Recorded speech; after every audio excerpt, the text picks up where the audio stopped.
একটা ব্যক্তি সে বুঝতে পারে সে পাপ করলে ভালো থাকতে পারে না, সে চায় সে আর পাপ করবে না, সে চায় আল্লাহর পথে যেতে, সে চায় 5 ওয়াক্ত নামাজ পড়তে, সে চায় ভালো মানুষের মতো থাকতে,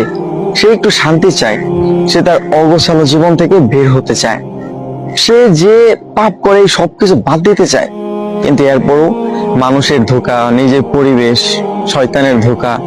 নিজের নফসের ধোঁকা, এই সবকিছু মিলে পাপ করে ফেলে। জানেন, এরকম অনেক ব্যক্তি আছে যারা এই অবস্থার মধ্যে আছে যে সে পাপ করতে চায় না,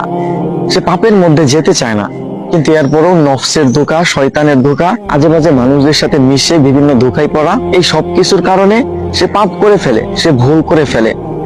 কিন্তু একটা মানুষ সে যখন ভুল করবে,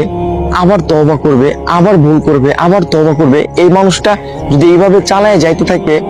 এবং একটা সময় গিয়ে হয়তো আল্লাহ তাআলা চাইলে সে একদম পাপ থেকে মুক্ত হয়ে যাবে, সে একদম ভালো হয়ে যাবে, একটা সময় সে একদম পাপ ছেড়ে দিবে। একটা মানুষ সে পাপ করতেছে, কিন্তু সে যে পাপ করতেছে এটা সে ভাবতেছে না, এটা ভুলটাকে সে ভুল মনে করতেছে না, পাপটাকে সে পাপ মনে করতেছে না, সে একটা খারাপ কাজ করতেছে, সে পাপ করতেছে, তার কাছে মনে হচ্ছে না যে এটা ভুল, এটা খারাপ, এটা পাপ, আল্লাহ তাআলা এটা অপছন্দ করেন, আল্লাহ তাআলা এটা থেকে দূরে থাকতে বলছে। এই মানুষটা যদি পাপ করার সাথে সাথে এইরকম চিন্তা করে আর মাফ না চায়, তাহলে এই মানুষটাই মূলত পাপের কারণে ধ্বংস হয়। এই ধরনের মানুষ, হ্যাঁ, এই ধরনের মানুষ মূলত পাপের কারণে ধ্বংস হয়। কিন্তু যেই মানুষগুলা পাপ করে আবার আল্লাহ তাআলার কাছে মাফ চায়, সে পাপের জন্য তওবা করে, সে আল্লাহ তাআলার দিকে ফিরে যেতে চায়, এই ধরনের মানুষ ইনশাআল্লাহ একটা সময় গিয়ে